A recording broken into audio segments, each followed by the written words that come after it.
without further ado, if you miss this, you're in for another treat, because I got so many responses from this panel, this rape kit panel, and this book that my girl Tristin wrote. I can't even tell you, because there was so much informative information, and the chemistry of you all, woo, that was fire. So we have to do this again because this panel got so much information. It was off the hook, and the stuff that's going to be brought out here, let's just get into it. So this is the rape kit panel, and we have Paul Acosta, who you heard this morning, Tristin Engels, who's my wonderful student who wrote this book that I am so proud of, and she is now Dr. Tristin Engels. And then we have Kandee Lewis, yes, and Kandee, my girl. And Kandee, I want to get your title right, because you got appointed to something that, and I haven't told you how proud I am of you for that. So come on, tell everybody what happened in your life. Thank you. Well, first off, every day I wake up, and that is amazing.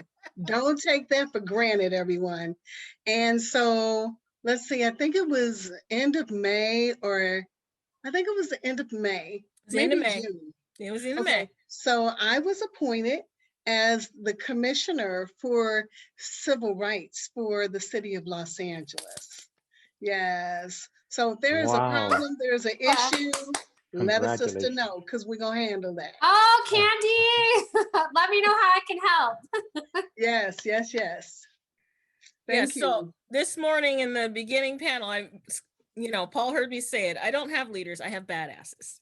Right. And so we are all that in our own right. True. That is true. So all of you, take 2 minutes, introduce yourselves. And since Kandee was talking, we'll start with you. Okay, well, thank you so much. So I am Kandee Rochelle Newsom Lewis. I am the CEO of Positive Results Center. We are a nonprofit which addresses trauma from a cultural and age perspective. And we specialize in dating, domestic and interpersonal violence, sexual assault and bullying. We work with youth and adults, and we teach them to understand that you are not what happened to you. Trauma hits all of us, and that doesn't mean that because something has happened to you that it is your fault. It is truly the responsibility of the person who did the deed, whatever it was. And then also, I'm the newly appointed commissioner for the city of Los Angeles for civil rights. And I would like to say, Miss Felicia Reed, I am perturbed that you would even say that you are no one. That's some bullshit. Okay, we are all someone. We are all someone special. You all are amazing. We have all been blessed with at least one gift, and some of us have been blessed with many. And that's my introduction, and we're about to kick it off and have a good time. And let me say, I'm so glad to be back in the house with Paul and Dr. Tristin. All right.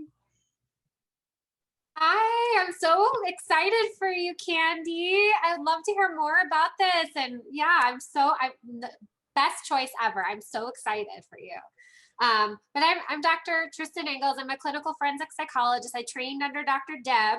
I am the class of 2013, so it's been a while, but I am also the maternal granddaughter of Louis Arvitulo, who is the co-creator of the Rape Kit, which is why I'm here speaking on this. I wrote a book about his life, how he came to invent that, cases that he's worked on, and why it's so important, and also how there's a backlog and why we need to address it, because we need to be able to identify serial rapists, but also we're finding that it's helping exonerate wrongly convicted or wrongly accused people. So it's been proceeds, a portion of each sale go towards ending the backlog efforts. So you can purchase this on Amazon or through my publishers.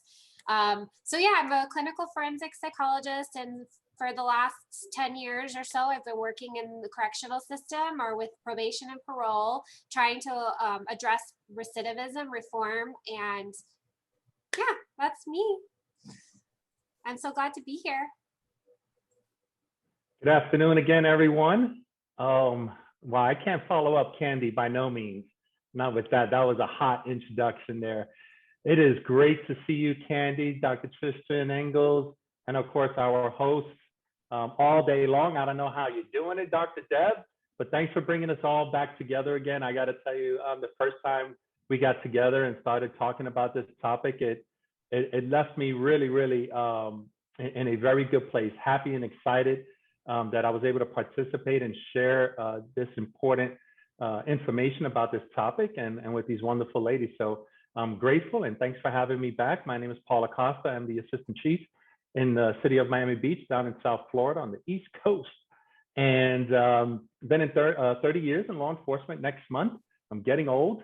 And my career started in the great state of North Carolina. I spent some time there as a police officer, also in the Marine Corps before that.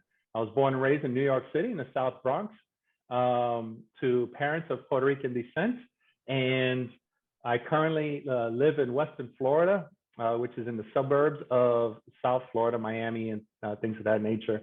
But I oversee the administrative side of the house at the police department. But my whole career has been over operations, which deal with investigations like we're about to get into today and the purposes of rape kits. Thanks for having me. Awesome. And I'm trying to persuade Paul to teach at the LLU, just to let you know. Yes. Yes. We're on to something. She's got her hooks in you, Paul. There's no getting out of it. No doubt about it. Tristin can say that for sure, because it's been a journey with us and we are not going anywhere, right? All right. So the first question, I'm going to throw that out there. What are rape kits and why are they so important for from your area of expertise?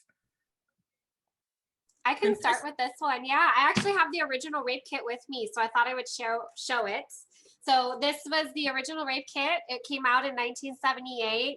It was named after my grandfather, Louis Arvitulo, and the copyrights were given to an organization called the Citizens Committee for Victim Assistance, which was founded by Martha Goddard, who was a survivor, who worked with my grandfather to create this kit. And so the goal of this was that at the time, there was really no standardized method in which they were collecting or investigating sexual assault crimes. So when a victim or a survivor, we should say, had come to law enforcement to report their crime, there was no method that they really took that was standardized to investigate it. And a lot of times they weren't believed. So that was the case with Martha Goddard. Law enforcement did not believe her. They did not think that she was distressed enough following a sexual assault. And so she went on this crusade, and we all owe her great debt of gratitude because it led her to my grandfather, and together they made this. So what this is inside of it, there's a list of how, like, what you go through. And obviously this has been renovated or redone so many times. It's much more up to date now, but this is the 1978 version. But inside, everything is compartmentalized. There's swabs, there's microscope slides, there's envelopes that you write on and you seal. Everything is sealed and compartmentalized so that there's no cross-contamination. Everything is preserved, and then everything has an integrity or tamper seal on it. And then you put it in the kit, and then it's also got its tamper seal. So, and everything is dated, and all the people handling it has to sign off on it so that there's some oversight in how this is handled, when it was taken, who it was taken from. There's no cross contamination, there's no tampering, and if there is, you can tell. So this was created in 1978, and the reason why it is so critical for my line of work as a psychologist, I work with both survivors and perpetrators because I also specialize in forensic. And so this is helping to identify the perpetrators themselves and bring justice to our survivors. So yeah, thanks for having me, by the way, and good to see you guys.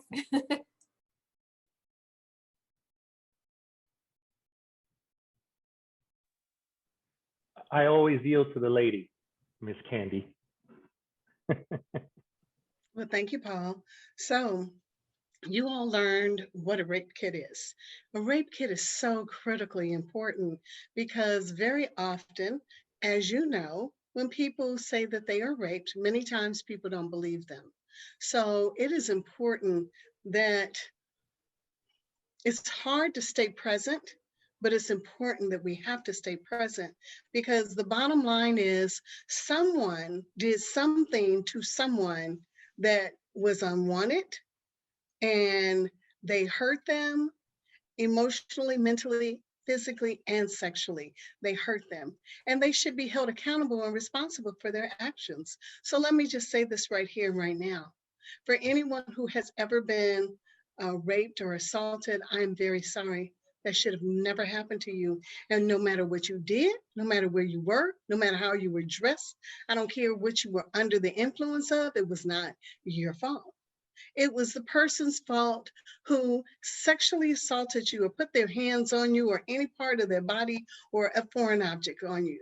So we have to get these rape kits because we want to make sure that the person is held accountable.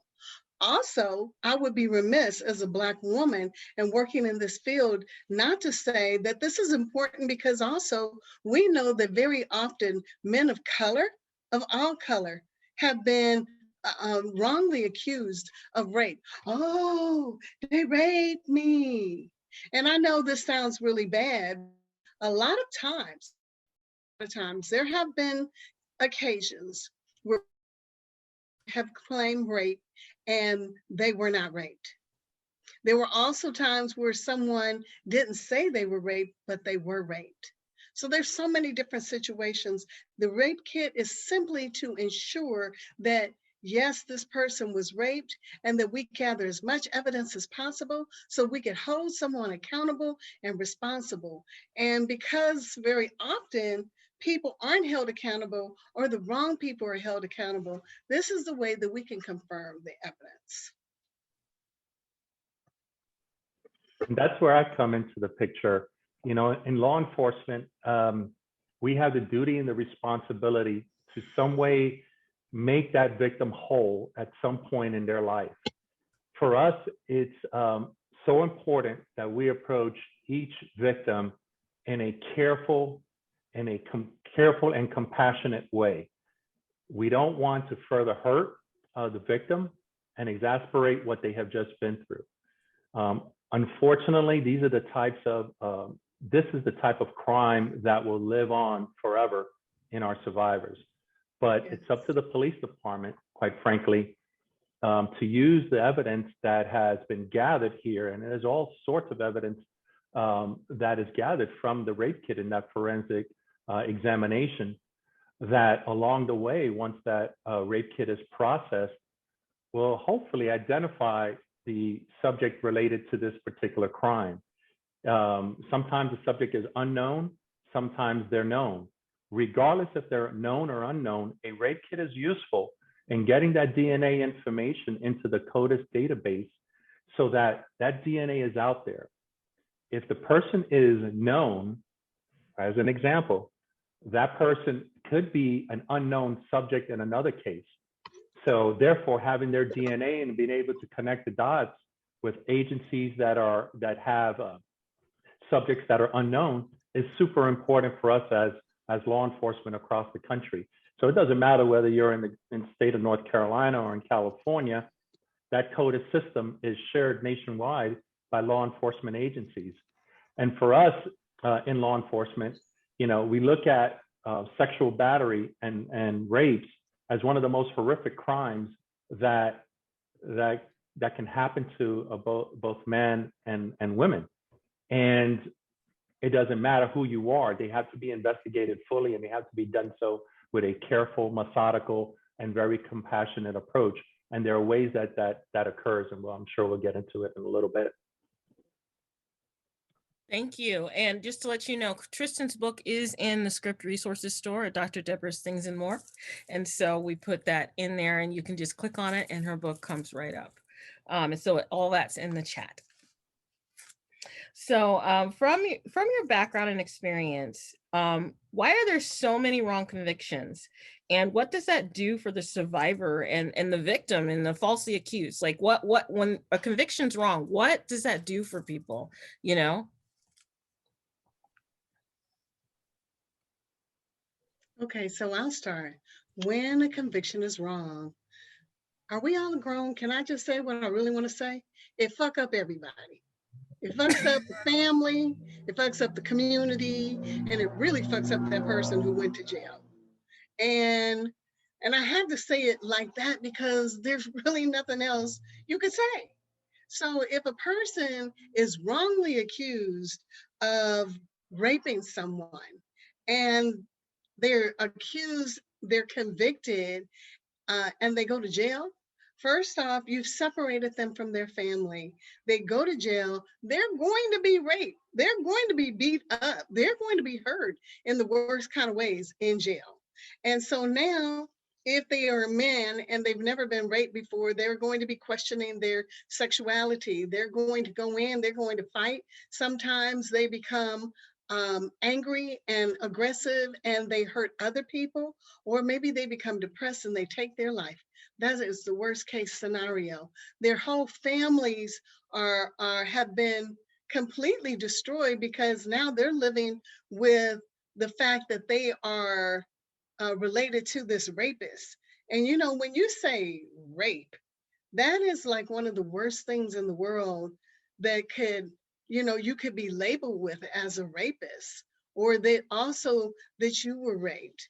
It hurts everyone. It hurts the person who was sexually assaulted and raped because, as Paul said, once you have been assaulted or raped or touched, you're forever changed.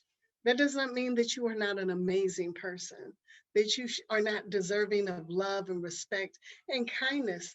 But your whole safety mechanism, everything about your body is now on high alert and it stays on alert. You know, we were born, fight, flight, or freeze was in us before we were even born. It's part of our makeup, our DNA. And so if you've been assaulted, everyone is now suspect because now I don't feel safe in my own body. One time, someone came into my home and they robbed my home. And when I drove up to my home, I knew that someone had been here. And I felt really unsafe in my home for a long time. But when you have been sexually assaulted, you're living in your body for the rest of your life. And there's times where, yeah, you have good days, but there's times when you don't. So those are just some of the ways that it affects that person and their family. Yeah, I'd like to just piggyback off of that. That's pretty thorough. On the side of the wrongful convictions, and coming from somebody who's worked in a maximum security institution with sexual predators who have been incarcerated for those crimes, she's right. They are targeted. They're pressured for their paperwork. And even if, let's say, if they are truly wrongly convicted, their paperwork doesn't show that. Their paperwork shows they're convicted and they were found guilty. And so regardless of how much they try to say or prove that they were innocent of this crime, that they were basically pointed out, most of the time a person of color, like Kandee shared, that they were just kind of pinned for the crime because someone needed to be, and they were in that place at that time, and they were the person that they were looking for. Regardless, they're not going to see that or hear that. So they're constantly fighting for their lives while they're incarcerated. And there's places like the Innocence Project who take on wrongful conviction cases, especially when there's DNA involved, that can exonerate them. And there's even some still pending with them right now where DNA from a rape kit was sampled and tested, not used in the trial, and showed that it was not a match with whom they convicted. And even though they have the proof, they're still behind bars because now they have to go through a whole resentencing and through all of that with the court system. So even if they're innocent and found innocent, they still have to wait till they can be released. So that's another issue.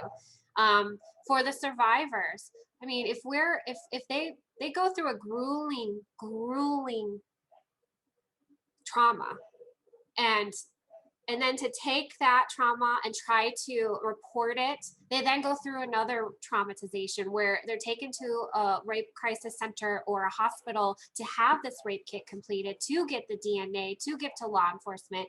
And the reality is that process itself is a violation because your body's the crime scene. So it's almost like you're being reviolated again. You're photographed, you're swabbed with people you don't know, still trying to process what happened to you. And sometimes those examinations can take 6-7 hours long. It depends on, the trauma or just the extent of it and what DNA they need to take. So there's that, they go through that process, and then we find that in some cases, the kit is never tested, or if it's tested and somebody is put behind bars who's wrongly convicted, it kind of causes them to lose faith in the justice system too, because this whole time they're thinking, finally I've got justice, but the reality is they wrongly convicted somebody and the actual perpetrator is still free. And then now they feel even more responsible in some way that they contributed to the wrongful conviction of somebody who is innocent. So the wrongful conviction is just, and the effects of this is just such a ripple to the community, to families, to everything. It has such a long-term effect and it needs to be addressed. And the doctor's right. And the points that Kandee brought up are so important as well. You know, for us in the law enforcement side of the house, we've come a long way, and we've made strides to improve the processes of investigating sexual battery cases and getting the prosecution down the road in the court of law. But we've come a long way because we've made so many mistakes. You know, quite often, I'll give an example. Quite often in smaller towns across America, you hear about a sexual battery that occurred, and there's that whodunit kind of mentality and conversation going around the small communities, and there's pressure on local law enforcement to bring someone to justice for that kind of crime. And sometimes through shoddy police work or not crossing the T's and dotting the I's, unfortunately, there have been people that have been convicted wrongfully, and they end up in jail for a crime they didn't commit. And that's why this DNA process and collection through these rape kits is so important, because at some point we're gonna find out who was responsible for the crime, and or along the way have someone released that was wrongfully convicted. And those are the kinds of things that we need to stay away from.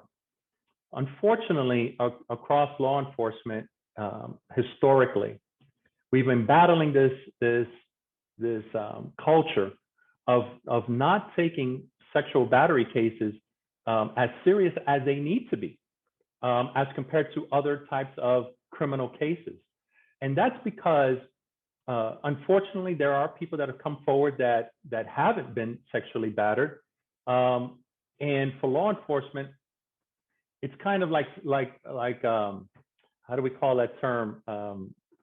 Like crying wolf, so to speak, and it hurts the real victim. That happens, but regardless if that happens or not, law enforcement should be steadfast across the board in how they approach each victim of a case. Since we last had our panel, and I cannot take credit for this, but it's the ongoing work that in my agency about trying to get better as it pertains to sexual battery investigations. We are now carving out a sexual battery unit. Before it was under the umbrella of major crimes investigations, right? Major crime detectives that investigate homicides and aggravated assaults and batteries, the serious stuff. But this deserves so much attention, and it deserves so much compassion that we are selecting a group of detectives that have demonstrated throughout their career that they can approach this with the care, the patience, and the compassion that it deserves. And to see the investigation in a step-by-step methodical approach all the way to conviction. So for us, the idea is to get it right the first time. Getting it right the first time means utilization of the rape kit, getting the right interview from the very beginning, making sure that initial law enforcement contact with the victim of a sexual battery case is done so in a very, very compassionate way, because we have that reputation of the patrol officer arriving on scene and, okay, tell me what happened. Okay, are you sure about that? And questioning. And what that does to the victim, it takes the passion, it takes the desire of seeing this case all the way through. Sometimes it takes the wind out of their sails, and they don't need to be re-victimized by law enforcement. Law enforcement's there to help and see this process through for them. So, you know, I think overall, we've come a long way. And I think that the DNA and the CODIS combination and the processing of rape kits will help us avoid wrongful convictions in the future.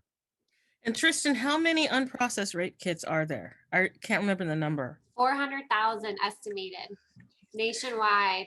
Yeah. I mean, Yeah. that number has dwindled. Actually, Florida, your state, Paul, has made a lot of progress. I think they've cleaned out the backlog in your state, and they also passed a law called Gale's Law recently, which provides tracking information to the victim to track the process of the rape kit. And I think it's going to be enacted in 2023. So your state is making so much progress there, and it's a new thing. I'm so excited about it. That's just awesome. Yes, ma'am. It really is. Thank you for mentioning that, because that's important, because we have people here in script from all over. And if they have conversations with their elected officials, perhaps one day through those conversations or writing to your Congress, man or woman, and trying to get legislation like this across the board, because the tracking is so important.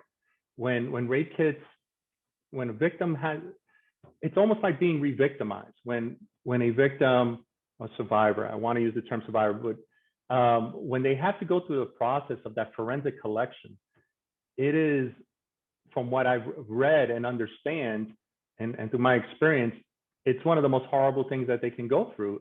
It's embarrassing. They feel defeated. And what happens with that kid? If it sits on a shelf for 1, 2, 3, 10 years, how does that bring justice to the victim in this particular case, our survivors? It doesn't. So this tracking mechanism in the state of Florida has enacted, and I hope other states will follow. Yeah, and that's one thing people don't realize. Like, I love Kandee's point, and some of you have also alluded to it. Your life is before it happened and after, right? There is no in between. It's before and after. And people don't realize, because you have all these cortisol and have all these things that happen to you. But once some tragedy has happened, everything's activated, and you always think for a long time, right? And maybe your whole life, that the bear's gonna eat you. Okay. It goes back to the caveman days where you're on alert, right? Well, guess what? What if that never shuts off?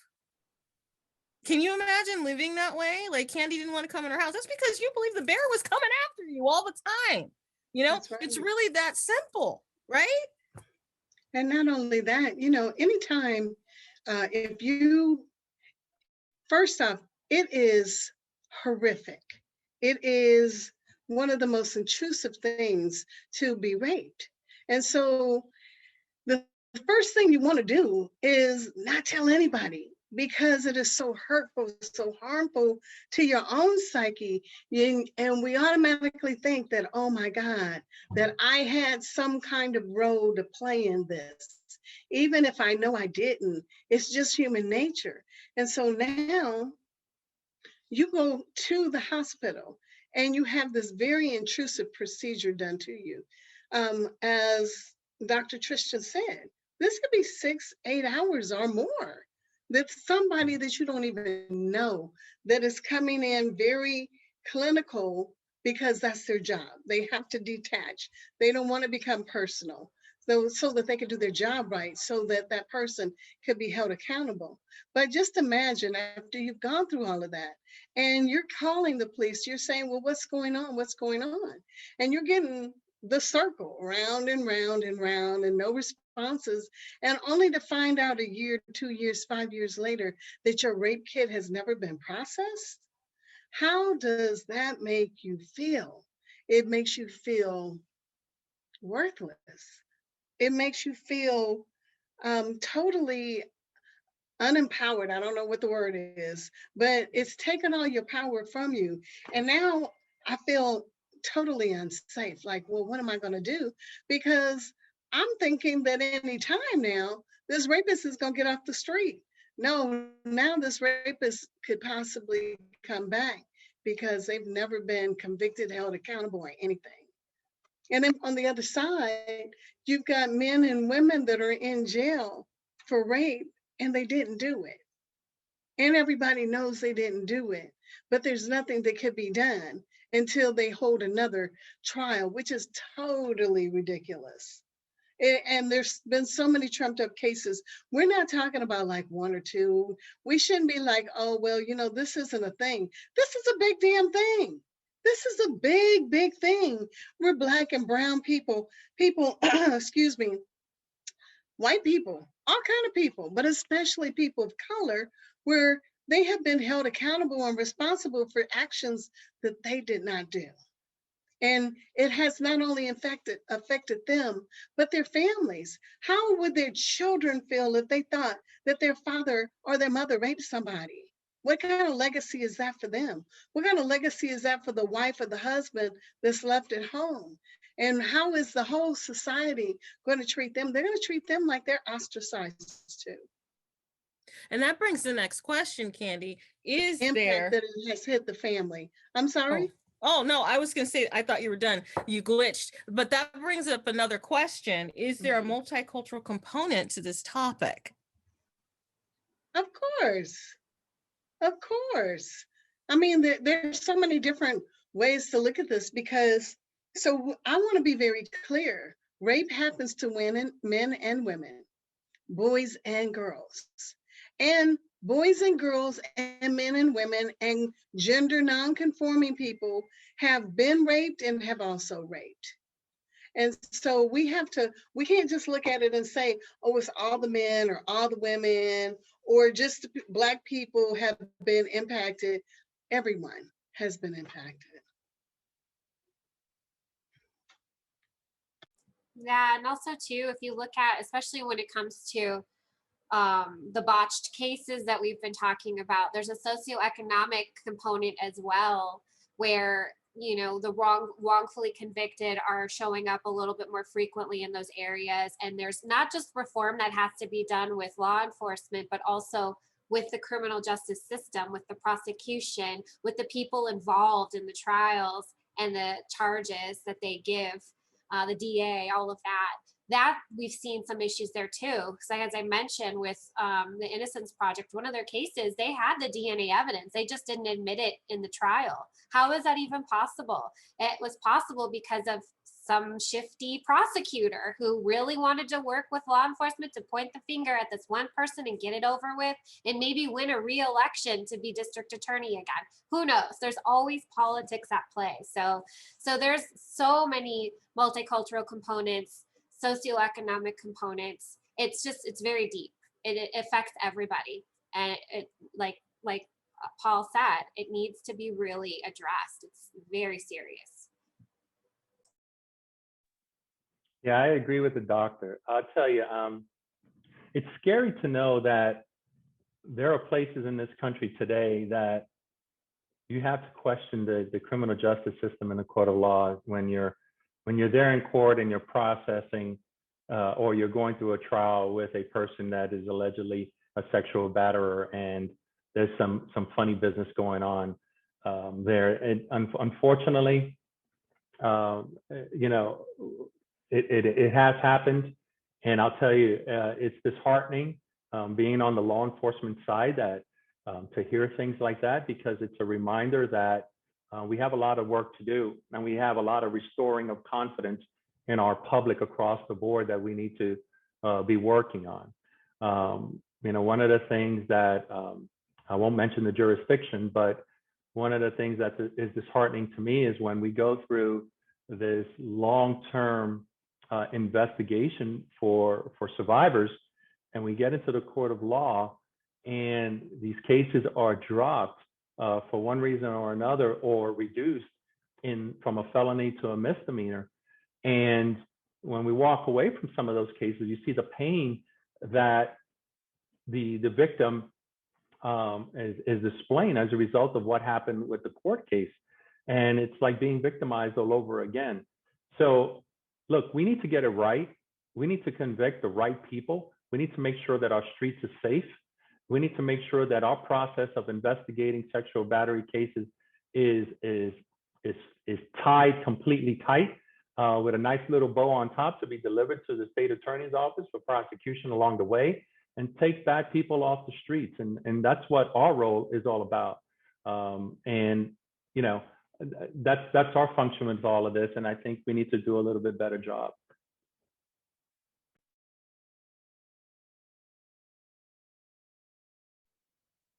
And from, from your area of expertise, I remember last time you shared some interesting information, but what is currently being done that can be used to assist in making this a better process? I remember I can't remember the name of it, but you had a unit, Paul, in Florida that does something with this. And can you guys speak about those things? Yes, ma'am. So we have a very, very strong victim advocate unit. In fact, we expanded it several years ago for this reason as well. So what we try to do, what we do in these sexual battery cases is deploy our detective once the officer goes to the scene and determines what kind of case he has or she has. Deploy our detective and our victim advocate as well, so that we make sure that the detective is kind of thinking in one way, perhaps more in line with what are the facts of the case, how do I get to probable cause, who's my offender, and the law enforcement side of it. But quite often, we've noticed that they forget that the important thing is also being compassionate on the other end. So with a multi-pronged approach with our victim advocates, having a connection to our victim from the very beginning of the case, and then throughout, all the way to beyond the court process, is one of the most important things I think that we do, because it gives that victim a place to turn to talk to someone, to kind of air things out, to ask those follow-up questions about what happens next, how does this work? And that compassionate approach, I think, is the most important thing that we can provide to a victim, because if they don't have any confidence in the system, or they feel that someone does along the way, because there's many layers along the way, that somebody doesn't care, they're going to withdraw and they're going to forget, and they're going to say, you know what, I don't want to have anything to do with it. And it's not fair to them, and it's not fair to the next possible survivor in which, subject unfortunately commits another rape. So it's important for us as an agency to get it right the first time. And I hope that law enforcement across the country takes that kind of approach, but we all know it's not the same.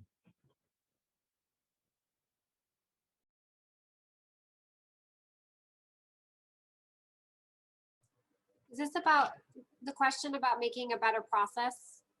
Okay, so Florida is actually paving a great path to other states to follow suit, because part of why this process is so terrible is that in a lot of other states, there's not like a rape crisis center or place where they can go to have the rape kit done. They go to the hospital. And in some states, the hospitals require, or in most states, they require a certified forensic nurse or forensic doctor to administer the exam and collect the DNA. And a lot of hospitals don't have them on staff. So when a victim or a survivor goes to a hospital to get their rape kit completed, because that's what's required in their state, they've been turned away many times because they don't have a certified nurse or a certified doctor to conduct the exam. And that should never happen. So I think statewide, there needs to be some kind of mandate that requires that all ER hospitals have a sane certified nurse on staff at every shift, so that no one is turned away when they go there post-assault. That's one thing that can help with the process. Another thing that can help with the process is that state or the federal oversight, because there's no federal oversight at the state level for tracking.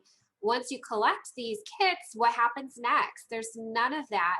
There's nobody holding the state accountable to do the testing in a timeline, a sensitive timeline. There should be a deadline to get that tested and to get it uploaded to CODIS to see if there's a match. And the victims or survivors now in Florida, as soon as Gale's law gets put into place, and I don't know that it's effective yet. If it is, that's fantastic. But they get to have a tracking number and they get to watch the progress of it. And they have to get the information within a certain time frame from the state of Florida. And that should be the case in every state.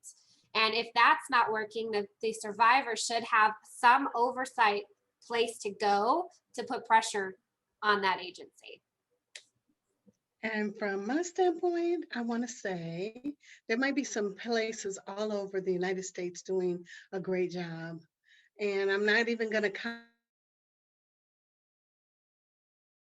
I'm going to say Los Angeles is.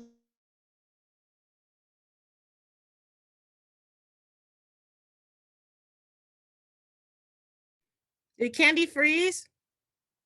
Okay. Kandee, you froze. So when you unfreeze, you'll be able to continue the conversation, but I'm just going to ask the next question. In your opinion, yeah. I'm sorry, can I add something really quick to this one Yes, question? go ahead. So I know Can where you hear you were me going now? with.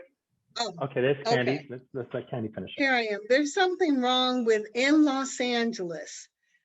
There is not a single rape crisis center in South Los Angeles where Black women are known to be raped on higher ratings. There is the YWCA downtown. There's the East LA Women's Center. There's UCLA, and then there's a rape crisis center in Santa Monica.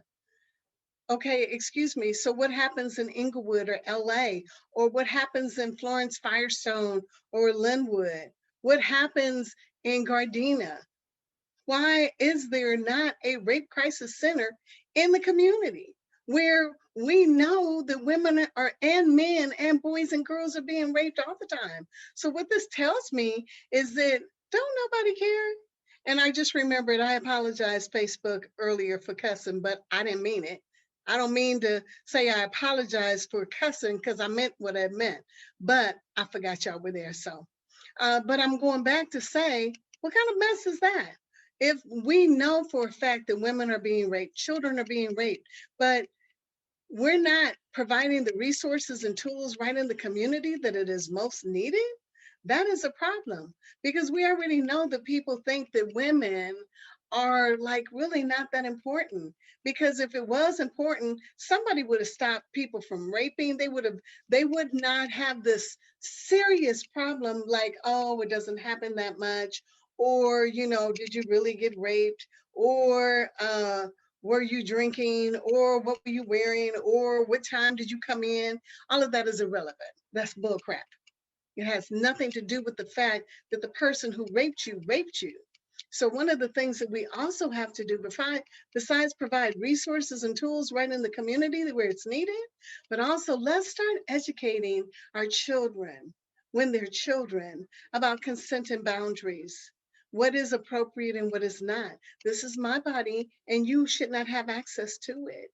And if somebody puts their hands on it, that we put some kind of real policies, procedures, and I don't know, something in place so that we should not have to say, oh, wow, well, it was just a girl, or it was just a kid, or she was just Black. Or boys will be boys.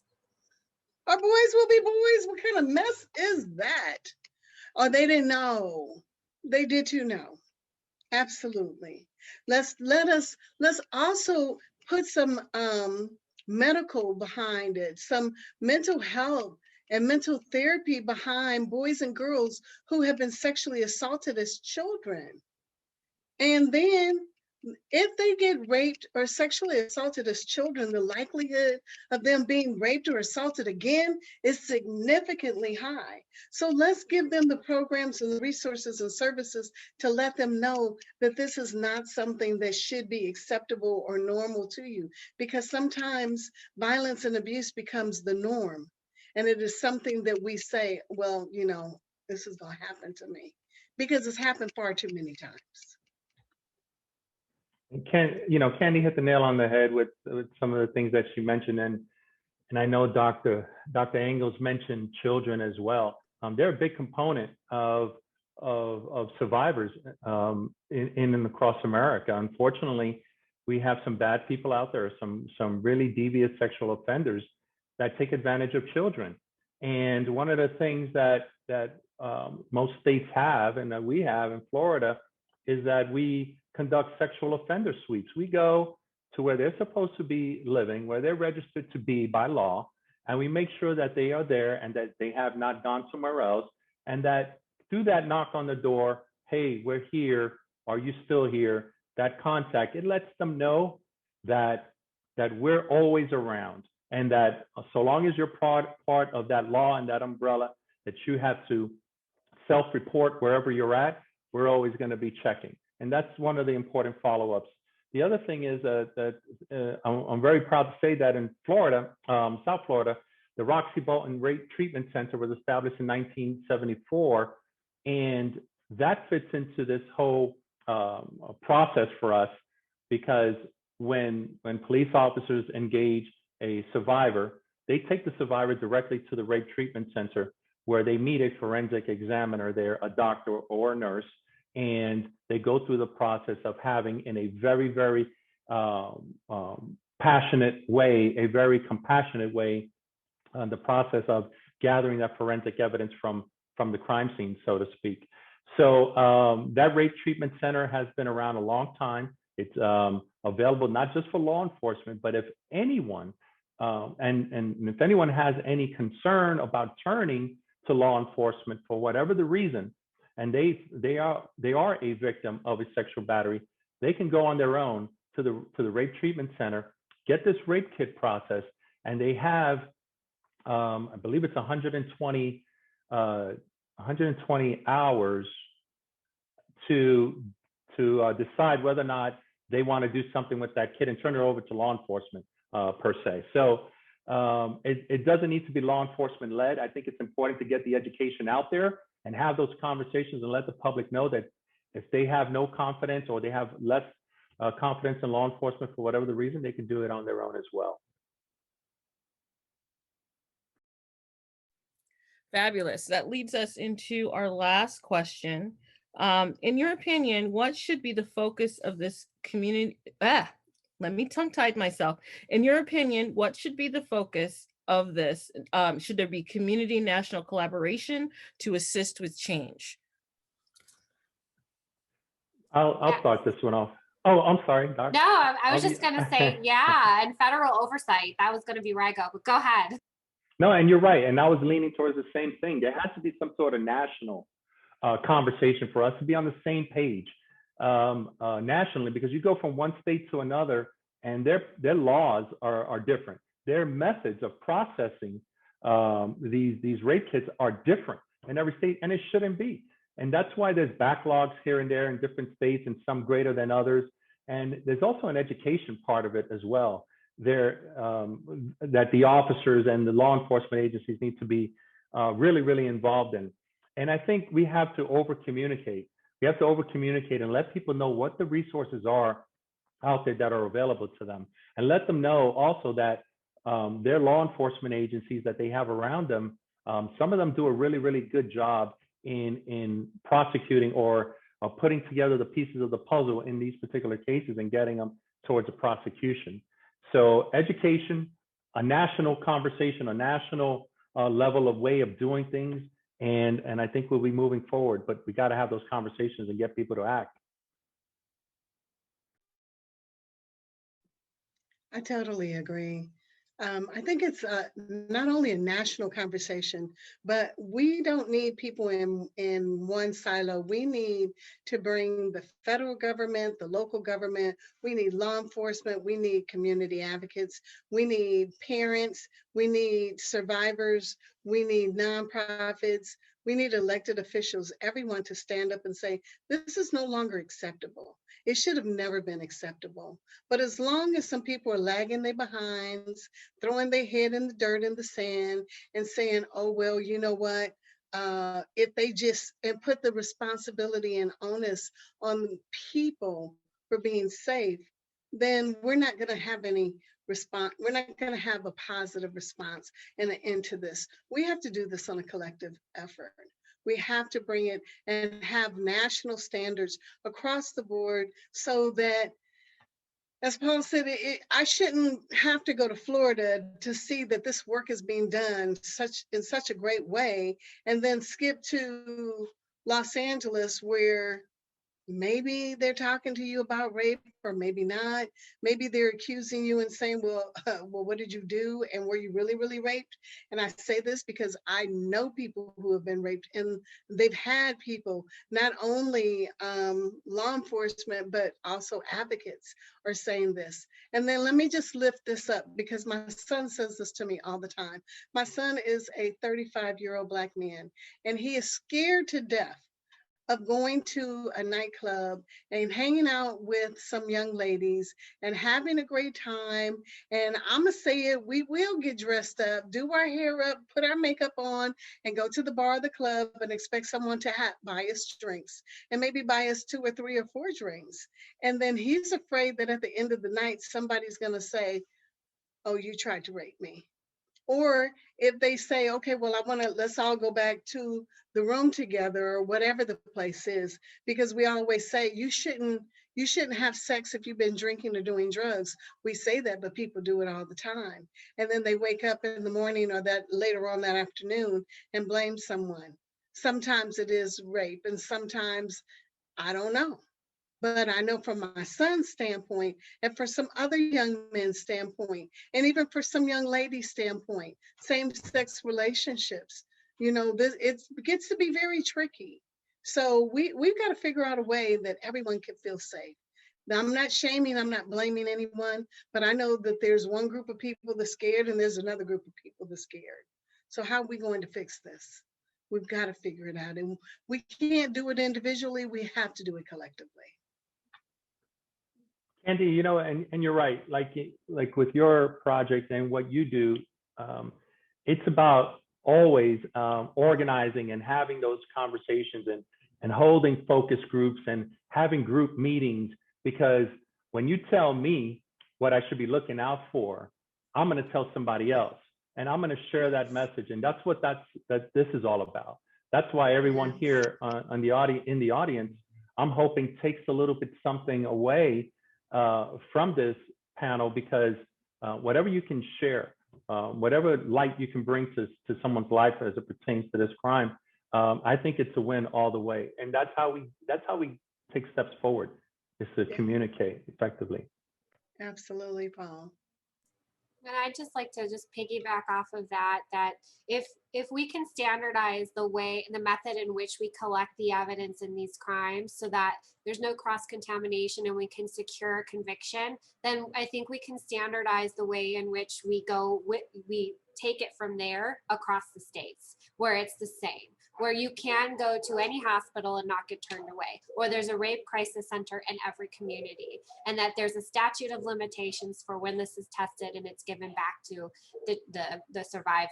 Like that should be standard no matter where you are. And the other thing is having those conversations, like we were talking earlier about the locker room talk, or the boys will be boys. If you're around anybody that starts engaging in that kind of language, call them out on it, point it out, show them how it's damaging, show that how it just creates a culture that we're trying to challenge. And that's a great way to start as well. And if you're afraid to do it, call our agency, Positive Results Center, and we will come anywhere in the world, because there are planes, there are trains, there are cars. We will go anywhere in the world. We have a workshop here in Los Angeles that we do, and it's called A Smile Is No Invitation to Smash.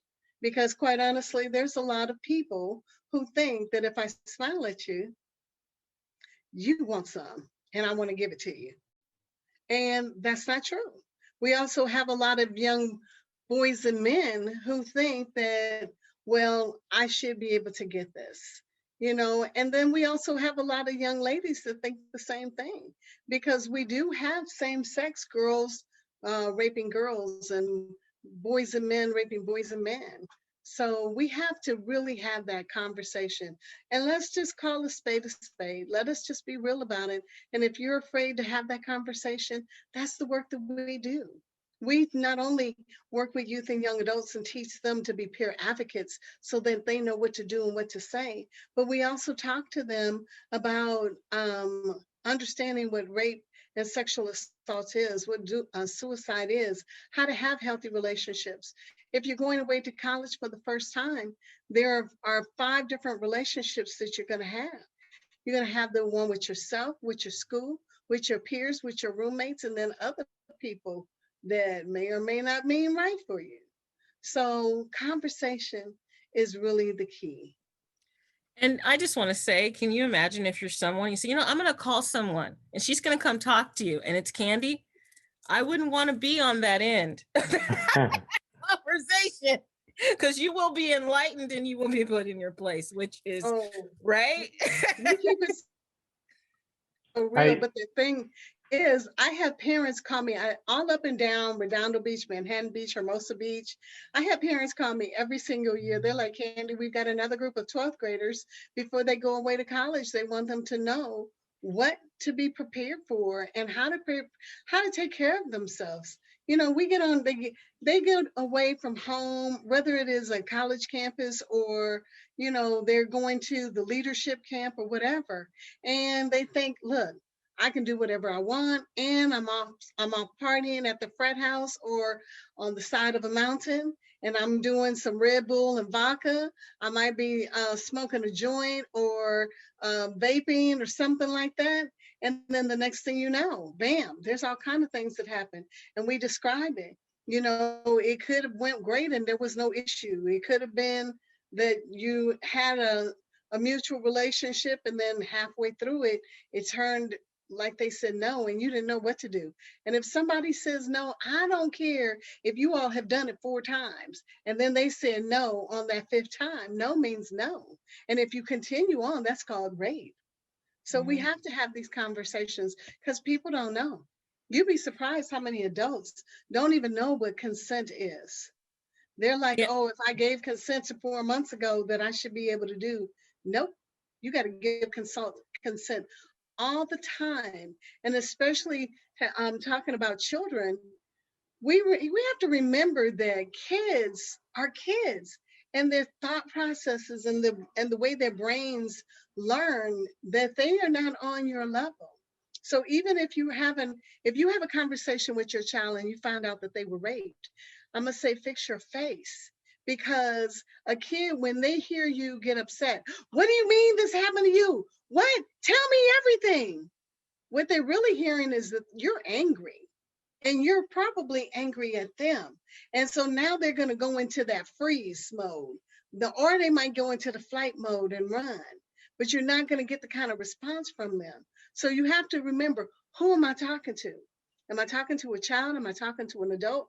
Am I talking to a person of color that at any given time we could be killed for any reason, including having Skittles? Yeah, I said it. But let's just be honest. Let's have real live conversation, and let's not talk when after the fact. Let's teach our kids from the beginning. Yeah, with that, we have 1 minute left. So what I want you to do is each of you say a final word in 2 seconds, and then I'm going to put us all in a breakout room, and we're going to go to, it looks like we're all going to go to breakout room 2. Okay, breakout room 2. So final thought, Paul, and then final thought, Tristin. Kandee, sum it up in 10 seconds when they're done. Okay, I'll start. If you don't know beyond this conversation that we're having today what to do, I urge you as a tax-paying voter in this country to lean on your legislators. Start having those conversations. Invite them to your homeowners association. Tell them that there's something serious happening in your community that you're concerned about, and that you want some sort of legislation that they can take up from a state level and introduce nationally, or your state senate or your U.S. senators and folks like that, to begin having that national conversation about how to standardize everything that we're trying to do here today. Tristin? Ditto on that. I think the other thing is having the conversations with the people in your life and correcting or calling out language that is harmful, that perpetrates certain stereotypes, that leads to questions about consent and things like that. I think that would be a great start as well, starting in your home. And Kandee, and then we'll move into the breakout room. And finally realizing that if something has ever happened to you, remember that it is not your fault. And please, if you haven't had an opportunity to go get help, it is never too late. We're here for you. We support you. We love you. We appreciate you, and we want to be here to provide you with whatever support you need for you and your family, and that there are resources. And I just put my contact information in the chat. Don't be strangers. Y'all can And hit me up. we believe you. Absolutely. Right. Now let's move into We that breakout room believe and you. we can continue to believe. Okay. Bye-bye. Bye, guys. Breakout room 2.